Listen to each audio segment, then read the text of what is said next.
1999 സ്ഥലം മൂന്നാറിലെ മാട്ടുപ്പെട്ടി. മൂന്നാറിലെ കൊടും തണുപ്പിൽ ദളപതി രജനീകാന്തിന്റെ ചിത്രമായ പടയപ്പയിലെ എൻ പേര് പടയപ്പ എന്നുള്ള ഹിറ്റ് ഗാനം മാട്ടുപ്പെട്ടിയിലെ കടകളിൽ മുഴങ്ങിക്കേൾക്കുന്നു. പക്ഷേ അവിടെ ഉണ്ടായിരുന്ന സഞ്ചാരികളുടെയും നാട്ടുകാരുടെയും ശ്രദ്ധ പതിച്ചത് അതിലല്ല. ജലസംഭരണിക്കടുത്ത് കൂടി നിന്ന് ആവേശത്താൽ ആർത്തു വിളിക്കുന്ന ചില ഓട്ടോ ഡ്രൈവർമാരിലേക്കാണ്. ആ കണ്ട കാഴ്ച ആരിലും ഒരു കൗതുകമുണർത്തുന്നതായിരുന്നു. ലക്ഷണമൊത്ത ഒരു കൊമ്പൻ, ഒരു 30 മുതൽ 32 വരെ വയസ്സ്, പടയപ്പയിലെ ആ ഗാനത്തിനൊത്ത് തലയാട്ടി താളം പിടിച്ച് വെള്ളത്തിൽ നൃത്തം ചവിട്ടിക്കൊണ്ട് നിലയുറപ്പിച്ചിരുന്നു. അവിടെ കുറച്ചു കാലമായി അവനെ കാണുന്നതാണെങ്കിലും അതുവരെ കാണാത്ത ഒരു രംഗമായിരുന്നു അത്. അന്ന് ആ നിമിഷം മൂന്നാറിലെ ഓട്ടോ ഡ്രൈവർമാരും നാട്ടുകാരും സഞ്ചാരികളും സ്നേഹത്തോടെ അവന് ചാർത്തിയ പേര് പിന്നീട് മൂന്നാറിനും പുറത്തേക്ക് അതിവേഗം പടർന്നു. മൂന്നാറിലെ ഏറ്റവും തലയെടുപ്പുള്ള കാട്ടാന താൻ തന്നെ എന്ന് തെളിയിച്ച കൊമ്പൻ പടയപ്പ.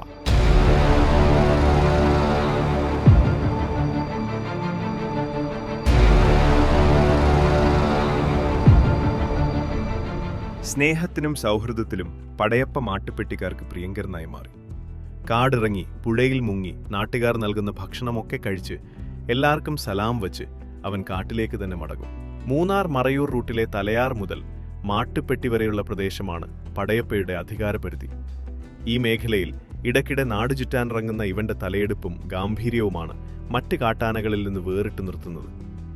വർഷങ്ങളായി ഈ മേഖലയിൽ ഇറങ്ങി നടക്കുന്ന പടയപ്പ ഇതുവരെ ആരെയും ഉപദ്രവിച്ചിട്ടില്ലെന്ന പ്രത്യേകതയുമുണ്ട്. എന്നാലും ഇടയ്ക്കിടെ വിശക്കുമ്പോൾ കൃഷിസ്ഥലങ്ങളുടെ വേലി പൊളിച്ച് തനിക്കാവശ്യമുള്ളത് കഴിക്കാനും എക്കോ പോയിന്റ്, മാട്ടുപ്പെട്ടി, കുണ്ടള ഭാഗങ്ങളിലെ കടകളിൽ നിന്നും ഭക്ഷ്യവസ്തുക്കൾ കൈയിട്ട് വാരാനും അവൻ മുതിരാറുണ്ട്.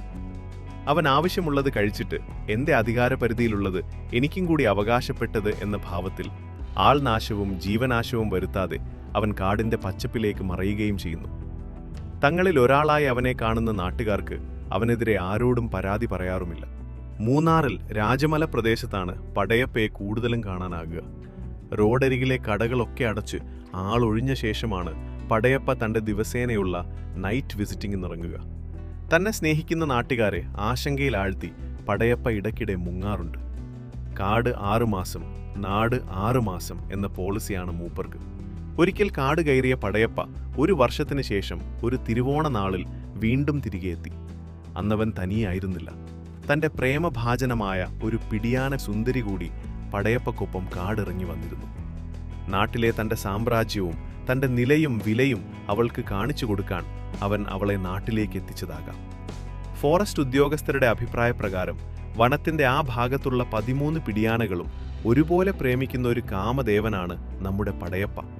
അന്ന് ഇൻഡോ സ്വിസ് പ്രോജക്റ്റിന് സമീപമുള്ള പുൽമേട്ടിൽ ആഹാരം തേടിയെത്തിയ പടയപ്പയെയും അവന്റെ പ്രിയ തമയെയും കാണാൻ നിരവധി സഞ്ചാരികളാണ് മണിക്കൂറുകളോളം റോഡിൽ തിങ്ങി നിന്നത്. നാഷണൽ പാർക്കിലേക്കുള്ള ടിക്കറ്റ് എടുക്കാൻ വരിയിൽ നിന്ന സഞ്ചാരികൾക്ക് പടയപ്പയെ കണ്ട കൗതുകം കാട്ടാനയാണെന്നറിഞ്ഞതോടെ ഭയമായി. തുടർന്ന് എല്ലാവരും ഓടി രക്ഷപ്പെട്ടു. താൻ ഇതൊക്കെ എത്ര കണ്ടിരിക്കുന്നു എന്ന മട്ടിൽ ഇതൊന്നും ശ്രദ്ധിക്കാതെ സമീപത്ത് കിടന്ന വനം വകുപ്പിന്റെ വാഹനത്തിനരികിൽ പടയപ്പ നിലയുറപ്പിച്ചു. സമീപത്തുണ്ടായിരുന്ന വാഹനങ്ങളോ ടിക്കറ്റ് കൗണ്ടറോ ആക്രമിക്കാതെയായിരുന്നു 1 മണിക്കൂറോളം പടയപ്പ നിന്നത്. പിന്നീട് പാർക്കിംഗ് ഏരിയ വഴി സമീപത്തെ വനത്തിലേക്ക് പോയി. 2009 കാലത്ത് ഒരിക്കൽ കാട് കയറിയ പടയപ്പ മടങ്ങി വന്നില്ല. വർഷം 1 കഴിഞ്ഞു, 2 കഴിഞ്ഞു. പടയപ്പയെക്കുറിച്ച് ഒരറിവുമില്ല.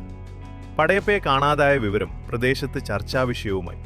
പടയപ്പ എവിടെ പോയെന്നോ എന്ത് പറ്റിയെന്നോ ആർക്കും ഒരു വിവരവും ലഭിക്കാതെ ടാക്സി ഡ്രൈവർമാരും എസ്റ്റേറ്റ് നിവാസികളുടമടക്കം അവന്റെ നിരവധി ആരാധകരെ കുറിച്ചൊന്നുമല്ല വിഷമിപ്പിച്ചത്. പടയപ്പയെ ആനവേട്ടക്കാർ കൊലപ്പെടുത്തിയെന്ന വിധത്തിലുള്ള വാർത്തകൾ ഇതിനിടയിൽ പരന്നിരുന്നു.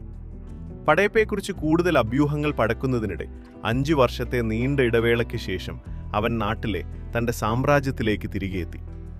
പലതവണ കാടിറങ്ങി വന്നിരുന്നെങ്കിലും അന്നാദ്യമായി അവനെ മദപ്പാടിൽ മൂന്നാറിലെ ജനങ്ങൾ കണ്ടു. അത്തവണ അധികനാൾ നാട്ടിൽ നിൽക്കാതെ അവൻ വീണ്ടും കാട് കയറി. തങ്ങളുടെ പ്രിയപ്പെട്ടവൻ ജീവനോടെ ഉണ്ടെന്ന ആശ്വാസത്തിലും അവന്റെ അടുത്ത തിരിച്ചുവരവിനായി അവർ വീണ്ടും കാത്തിരുന്നു. കാടിറങ്ങുന്ന കൊമ്പൻ പടയപ്പയാണെങ്കിൽ ജനങ്ങൾക്ക് ഭയമില്ല. പടയപ്പയുടെ ശാന്ത സ്വഭാവം തന്നെയാണ് അതിന് കാരണം. ഒരു അജ്ഞാതവാസത്തിന് ശേഷം 2015 കാലയളവിൽ പടയപ്പ മൂന്നാറിലേക്ക് കാടിറങ്ങി വന്നത് ശരീരത്തിലെ മുറിവുമായിട്ടാണ്. ആ വേദനയിലാവണം അവൻ അസ്വസ്ഥനായിരുന്നു. പിൻകാലുകളിൽ ഒന്നിന് മുടന്തം സംഭവിച്ചിരിക്കുന്നു. നാട്ടുകാർക്ക് അവന്റെ വേദന മനസ്സിലായി. അവനെ നേരിട്ടറിയാത്ത മൂന്നാറിലെ സഞ്ചാരികൾക്ക് അത് മനസ്സിലായില്ല. അവർ അവനൊപ്പം നിന്ന് സെൽഫി എടുക്കാനും അവനെ നോക്കി ആർത്ത് വിളിക്കാനും തുടങ്ങി. ആളുകൂടിയതോടെ അവൻ ദേഷ്യപ്പെട്ടു.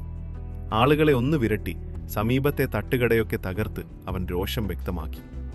ഒടുവിൽ പ്രിയപ്പെട്ട നാട്ടുകാരുടെ സങ്കടവും സഞ്ചാരികളോട് അവർ കയർക്കുന്നതും കണ്ടിട്ടാകണം അധികം സമയം നിൽക്കാതെ അവൻ കകാട് കയറി. ശരീരത്തിലെ മുറിവ് എങ്ങനെ സംഭവിച്ചുവെന്ന് വ്യക്തമല്ല. ഒരുപക്ഷെ പണ്ടത്തെപ്പോലെ ഒരു വനയുദ്ധത്തിന്റെ അടയാളങ്ങളാകാം.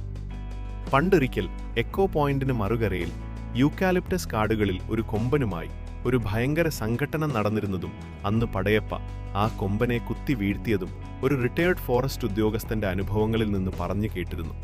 ചിലപ്പോൾ അങ്ങനെ എന്തെങ്കിലും സംഭവിച്ചതാകാം. ലോക്ക്ഡൌൺ കാലത്ത് മൂന്നാറിൽ സഞ്ചാരികളുടെ ബഹളങ്ങൾ ഒഴിഞ്ഞതിനാൽ പടയപ്പ തന്റെ രാത്രി സഞ്ചാരത്തിന്റെ ദൈർഘ്യം ഒന്ന് കൂട്ടിയിരുന്നു. ലോക്ക്ഡൌൺ ആഘോഷമാക്കി ആളൊഴിഞ്ഞ മൂന്നാറിന്റെ തെരുവുകൾ കീഴടക്കി പടയപ്പ അങ്ങനെ വിലസി നടന്നു. ഇത്തവണ കൂടെ തന്റെ ഒരു കൂട്ടുകാരനെയും കൂട്ടിയാണ് പടയപ്പ നാട്ടിലിറങ്ങിയത്. ഒരു കൊമ്പൻ. പ്രായമായി തുടങ്ങിയ പടയപ്പ തന്റെ പിൻഗാമിയെ തന്റെ സാമ്രാജ്യം കാണിക്കാനും പരിചയപ്പെടുത്താനും കൊണ്ടുവന്നതാണ് എന്ന് മൂന്നാറിലെ ജനങ്ങൾ കളിയായി പറയുന്നു. എന്തായാലും ഒരു തിങ്കളാഴ്ച മൂന്നാർ ടൗണിൽ രാത്രി നടത്തത്തിന് വന്ന പടയപ്പയും കൂട്ടാളിയും ഒരു പെട്ടിക്കട തകർത്ത് അവിടെ സൂക്ഷിച്ചിരുന്ന പഴക്കുലയും കഴിച്ച് ടൗൺ ആകെ ഒന്ന് കറങ്ങി ഫോറസ്റ്റ് ഓഫീസിനും ഒന്ന് വലം വെച്ചാണ് മടങ്ങിയത്. ആ രംഗങ്ങൾ സാമൂഹിക മാധ്യമങ്ങളിൽ വൈറലായിട്ടുമുണ്ട്.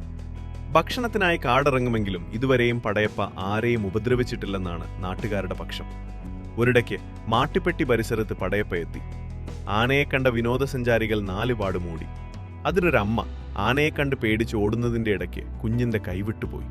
കുഞ്ഞും പേടിച്ച് നിലവിളിക്കാൻ തുടങ്ങി. ആന കുഞ്ഞിന്റെ അടുത്തുകൂടി അതിനെ തൊടാതെ നടന്ന് അകന്നു. എല്ലാവരും ശ്വാസമടക്കി നിന്ന നിമിഷമായിരുന്നു അത്. കാട്ടിൽ വേനൽ കടുത്തതോടെയാണ് പടയപ്പ കൂടുതലായി നാട്ടിലേക്ക് എത്തി തുടങ്ങിയത്. ലോക്ക്ഡൌൺ കാലത്ത് മൂന്നാർ ടൗൺ നിശ്ചലമായത് ആനയ്ക്ക് അനുകൂലമായി. അതിനുശേഷമാണ് കാട് കയറാൻ അത്ര താല്പര്യമില്ലാതെയായത്. ഭക്ഷണം കഴിച്ച് വയറു നിറഞ്ഞാൽ പടയപ്പ തൃപ്തനാകും. കാട്ടാനകളോട് മാന്യമായി പെരുമാറിയാൽ ആ മാന്യതാവ തിരിച്ചു തരും എന്നതിന് ഉത്തമ ഉദാഹരണമാണ് മൂന്നാർ കാടുകളിലെ ഈ കരിവീരൻ. 55 വയസ്സിനടുത്ത് പ്രായമുള്ള പടയപ്പ ഇന്ന് കാട്ടിൽ കഴിയുന്നതിലും കൂടുതൽ സമയം നാട്ടിലാണ്. പടയപ്പ വാർദ്ധക്യ സഹജമായ അവശതകൾ നേരിടാൻ തുടങ്ങിയതായി ഇവനെ സ്ഥിരമായി നിരീക്ഷിക്കുന്നവർ പറയുന്നു. ഈയിടെയായി കുടുംബവുമായാണ് പടയപ്പയുടെ സഞ്ചാരം. തന്റെ കാമുകിയും തന്റെ പിൻഗാമിയായ ജൂനിയർ പടയപ്പയും ഒത്ത് മൂന്നാറിലെ മലനിരകളിലൂടെയുള്ള ആ സഞ്ചാരം നാട്ടുകാരിലും ടൂറിസ്റ്റുകളിലും ദിനം ദിനം കൗതുകമുണർത്തിക്കൊണ്ടേയിരിക്കുന്നു.